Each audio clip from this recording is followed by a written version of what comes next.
그러나 만일 사악한 자가 자기가 지은 모든 죄들로부터 돌이켜서 나의 모든 법규들을 지키고 법과 의를 행하면 그는 반드시 살 것이요 그가 죽지 아니하리라.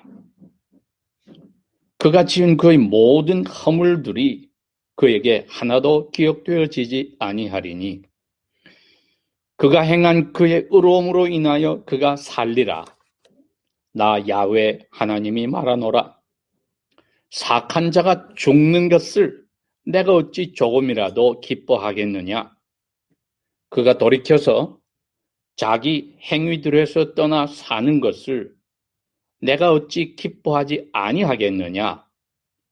그러나 만일 의인이 자기 의로움에서 돌이켜서 죄를 짓고 사악한 자가 행하는 모든 가증한 일들대로 행하면 그가 살겠느냐? 그가 행하였던 그의 모든 의로운 일들이 하나도 기억되어지지 아니하리니 그가 저지른 허물과 그가 지은 죄 곧 그것들 가운데서 죽으리라. 그러함에도 불구하고 너희는 말하기를 야훼의 길이 공평하지 아니하다 하나니 이제 들으라. 오 이스라엘의 집이여, 내 길이 공평하지 아니하냐? 너희 길들이 공평하지 아니한 것이 아니냐? 의인이 돌이켜 자기의 의로움에서 떠나서 죄를 지어서 그것들 가운데서 죽을 때 그가 지은 그의 죄로 인하여 그가 죽는 것이요. 그리고 악한 자가 자기가 지은 자기의 악으로부터 돌이켜서 공평과 의를 지킬 때에 그는 자기의 생명을 건지리라. 왜냐하면 그가 깊이 살피고 자기가 지은 자기의 모든 죄들로부터 돌이켰기에 그가 반드시 살리니 그가 죽지 아니하리라. 그러한데도 이스라엘 집은 말하기를 야훼의 길은 공평하지 아니하다 하는도다. 오 이스라엘의 집아, 나의 길들이 공평하지 아니하냐? 너희의 길들이 공평하지 아니한 것이 아니냐? 나 야훼 하나님이 말하노라.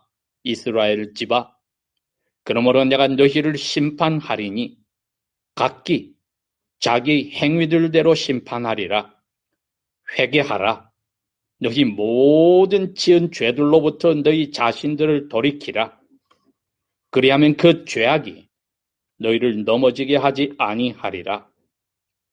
너희가 지은 너희의 모든 죄들을 너희로부터 던져버리고 너희의 마음과 영을 새롭게 할지어다. 오 이스라엘 집아, 너희가 어찌하여 죽고자 하느냐? 나 야훼 하나님이 말하노라. 내가 죽는 자의 죽음을 기뻐하지 아니하노니 그러므로 너희는 돌이키고 살지니라. 아멘. 너희는 돌이키고 살지니라.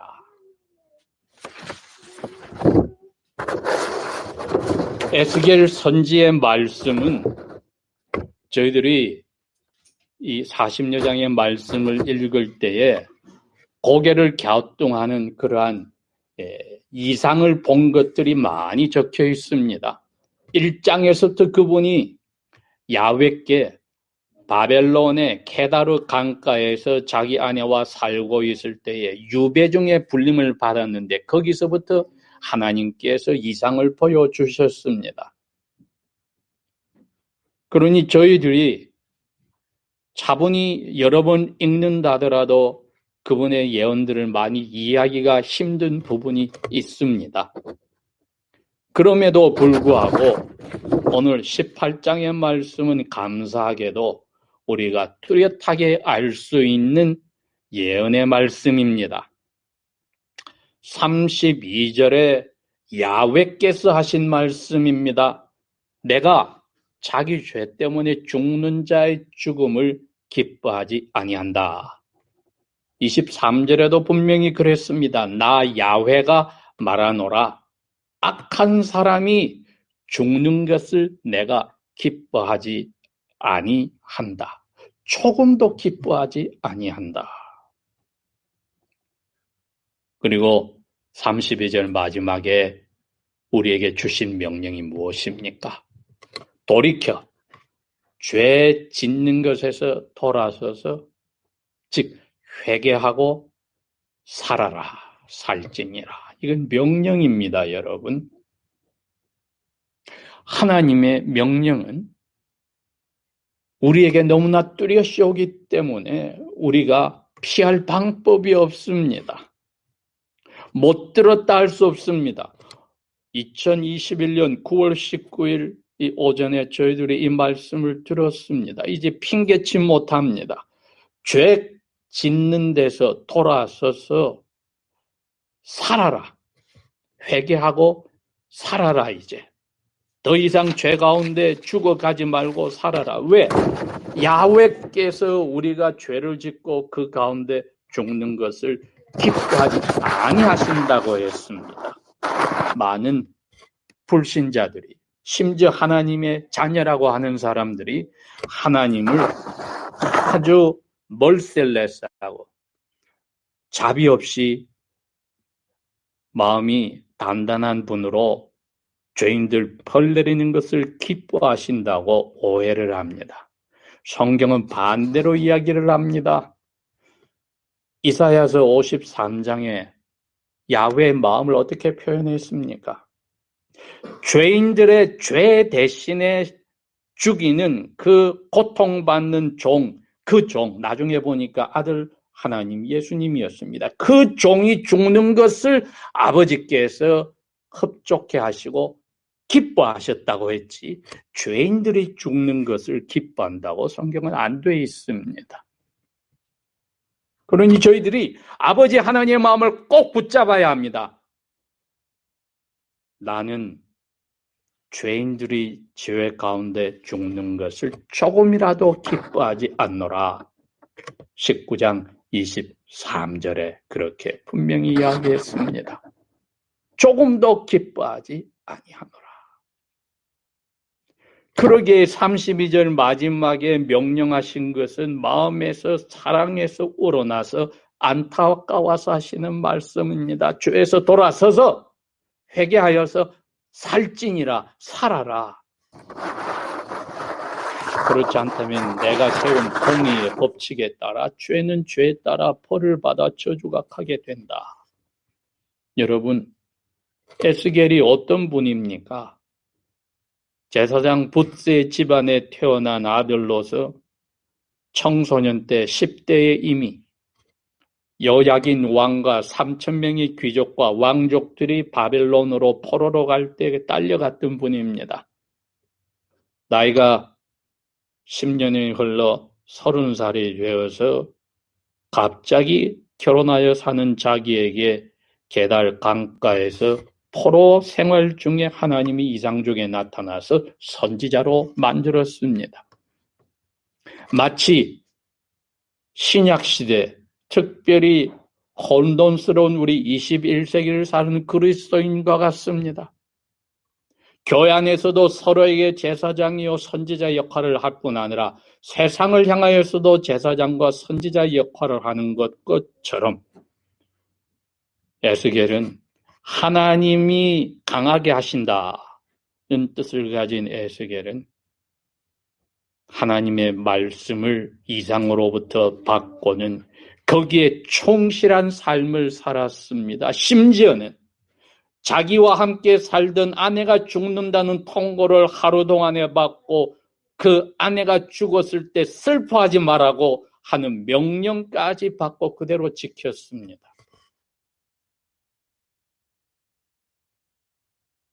자기 삶 자체가 죄 가운데 유배 중에 있으면서도 회개하지 않는 유대인들의 그 뻔뻔한 모습을 하나님 앞에 대신 뒤집어 쓰는 그러한 모습으로 살았던 것입니다. 유대인의 장로들이 잡혀왔지만은 예루살렘에 성전이 있으니 야훼께서 자기들을 회복하시리라고 생각하고 에스겔에게 와서 묻습니다. 야훼께서 우리에게 주시는 말씀이 무엇입니까? 했을 때 야훼께서는 에스겔에게 이미 이야기했습니다. 너 이 사람들에게 똑바로 말해줘. 회개하지 않으면 길이 없어.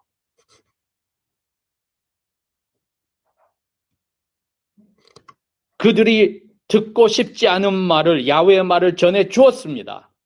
그런데 그 설교를 다 듣고 나서 그 장로들이 뭐라고 했습니까?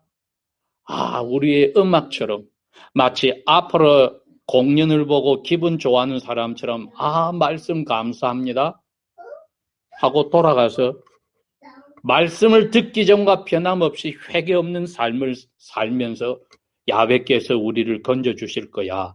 예루살렘과 성전이 있잖아. 하는 자기 위안을 하는 위선자와 뻔뻔스러운 죄인의 삶을 살았던 것입니다. 여러분, 포로를 2번에 걸쳐서 잡혀갔는데 그 많은 유대인들 가운데 이처럼 회개하는 사람이 아주 작았다는 것은 너무나 가슴 아픈 일이지만 야훼께서는 이미 이사야나 예레미야 선지를 통해서도 예언을 했습니다. 소수의 무리가 나무가 다 잘라지고 밑둥에서 조그만 싹이 나와서 하나의 가지가 만들어지는 remnant, 그 숫자만이 내가 은혜를 주어서 붙들어 주겠다 하였습니다. 여러분, 그게 구약시대나 신약시대나 야훼께서 은혜를 주셔서 자녀로 삼는 사람들의 숫자입니다. 자그만 가지와 같이 자그만 숫자의 사람들이다. 그럼에도 불구하고 오늘 18장의 에스겔을 통하여 야훼께서는 정확한 자신의 마음을 표현을 해주었습니다. 이 세상의 모든 1절부터 우리가 차분히 읽어보면 세상 사람의 모든 생명은 내 거다. 야훼 말씀하셨습니다. 그리고 자신이 만든 창조물을 미워하지 않는다고 말씀을 하신 야훼께서 뭐를 원하십니까? 너희의 마음을 나에게 달라. 솔로몬이 잠언에서 말한 그 말입니다. 아들아, 너의 마음을 나에게 달라. 우리가 제일 먼저 생각할 게 이 야훼의 마음입니다. 우리가 회개하고 살아야 되겠다고 하는 결심은 회개하고 살아라고 명령하신 야훼의 마음을 알 때 있습니다. 그러니 우리가 첫 번째로 회개하기 전에 알 것이 뭐냐? 야훼의 마음. 인간관계에서는 가장 가까운 목자와 멤버들과 부모와 자녀와의 관계입니다. 마음을 알아라. 그 마음을 알면은 자녀들아 너희들이 그렇게 할 수 있느냐?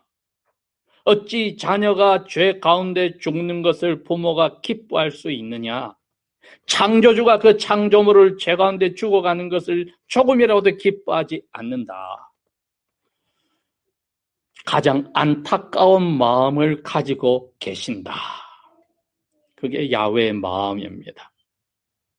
그러면서도 또 그 마음은 죄는 죄대로 벌을 내려야 하고 의인은 그 의로 인하여 내가 정해놓은 메시아의 그 속죄한 행위 덕분에 살게 된다 하는 자신의 원리를 이 2가지를 그대로 표현을 해 주었습니다. 그게 1절에서 20절까지의 내용입니다.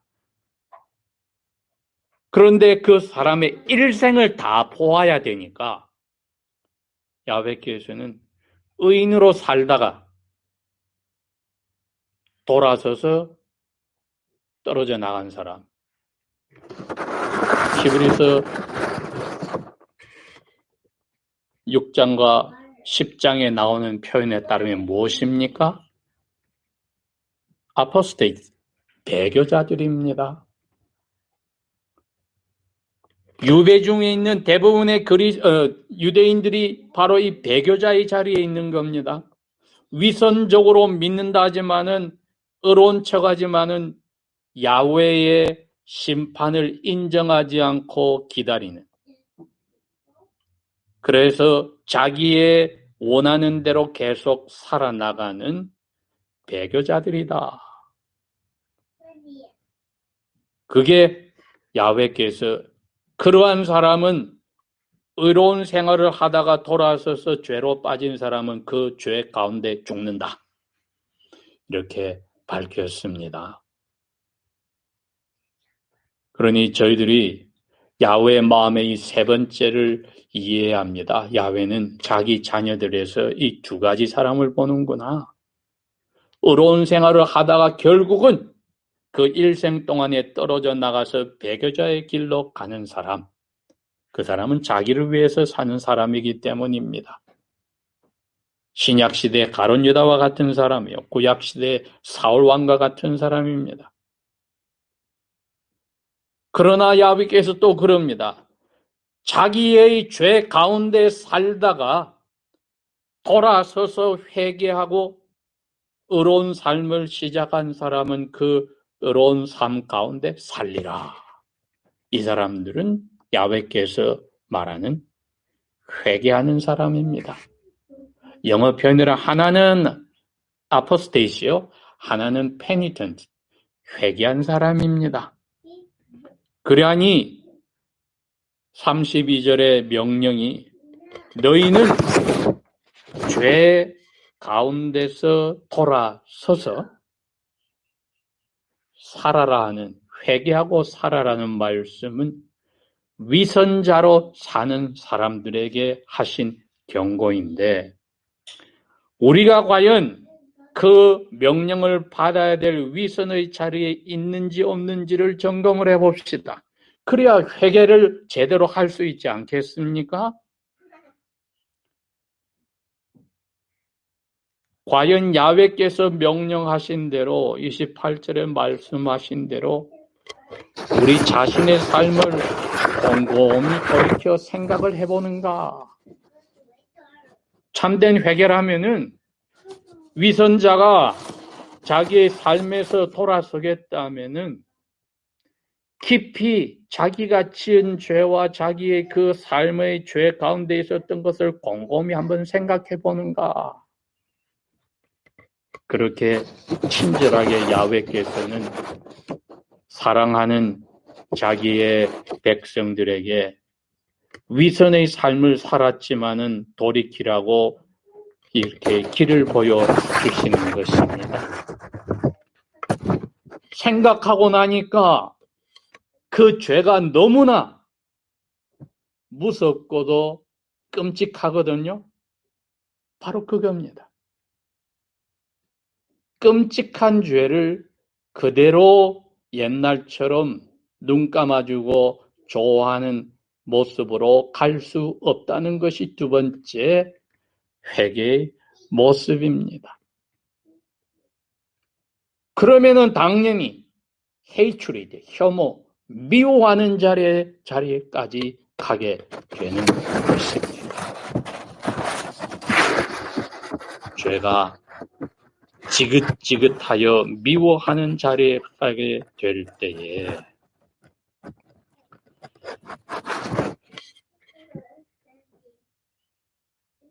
우리 자신을 돌이켜보니 하나, 둘, 셋, 넷 지은 죄들을 세다 보니 손가락 10개, 발가락 10개 합해도 계속 나갑니다.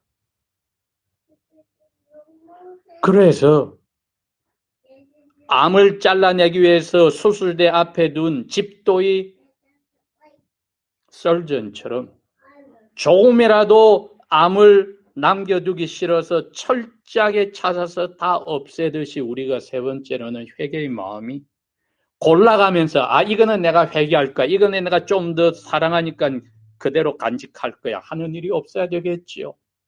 universally 전부 다를 통째로 그냥 저 죄를 회개합니다가 아니라 구체적으로 세워서 다 이야기하다가 셀 수 없을 정도가 되더라도 저는 다 털어내 놓겠습니다.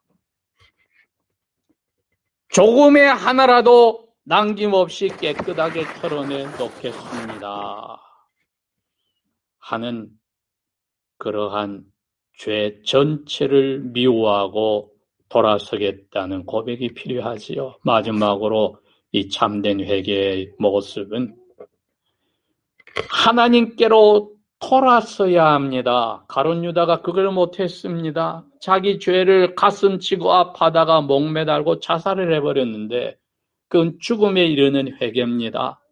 삶에 이르는 회개는 하나님께로 돌아섭니다. 시편 51편에 다윗 왕이 그랬습니다. 내가 아버지 야훼께만 죄를 지었습니다. 깨끗하게 저의 영혼을 회복시켜 주십시오. 위선자들은 이런 회개를 할 수가 없습니다. 무서워서 회개하는 것 같아도 비밀스럽게 좋아하는 죄들이, 사랑하는 죄들이 있어서 그걸 끊지 못합니다. 교만스러워서라도 인정하지도 못하고 끊지도 못하니 야훼께서는 악으로부터 돌이켜서 공평과 의를 지킬 때 27절 그 악한 자는 자기의 생명을 건지리라. 왜? 그가 깊이 살피고 회개하고 자기가 지은 자기의 모든 죄들로부터 돌아섰으니 그가 이제 나 야훼께 돌아섰으니 반드시 살리라. 그가 죽지 아니하리라. 21절에서 32절의 이 많은 말씀 가운데 저희들은 회개하는 위선의 자리에서 참 회개를 하여 이제 야훼께 돌아와서 변화의 영혼에서부터 우리는 죄를 지으니까 영혼이 돌아오고 생각이 바뀌고 말도 바뀌고 결정들도 바뀌고 다른 사람과의 관계에서 우리의 눈짓부터 발짓부터 전체가 언행심사가 바뀌면은 그것이 회개한 듀리, 의무를 하는 모습이니 그땐 우리가 영혼이 살았다는 것입니다. 야훼께서 그게 너희들이 돌이키고 사는 것이야.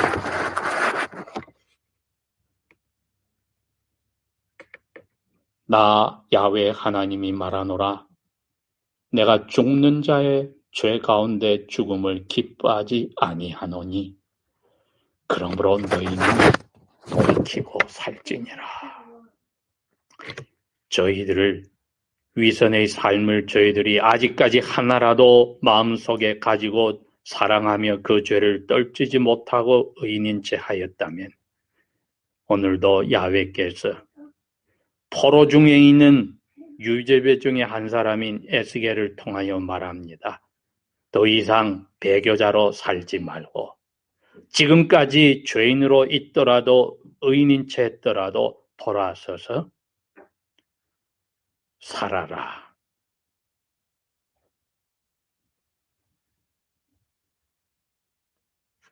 스스로 양심의 평화를 누리고 영혼의 죽음에서 벗어나서 나 야훼가 주는 그 영혼의 안식을 누리는 부르심에 돌아오는 그 소수의 자리에 너희들이 안식을 누려라. 오늘도 이야기를 하시네요. 그때야 내가 사람들에게 야훼의 크신 자비를 선포하겠나이다. 다윗 왕의 고백도 바로 이러한 모습이며 저희들이 야훼 앞에 1대1로 설 때 이 모습을 보이는 것이야말로 참된 회개하며 영혼이 사는 그리하여 맑은 샘물로 우리를 만나는 사람들에게까지 전념시켜 그들도 맑은 샘물로 바꾸는 삶을 살게 됩니다. 기도하겠습니다.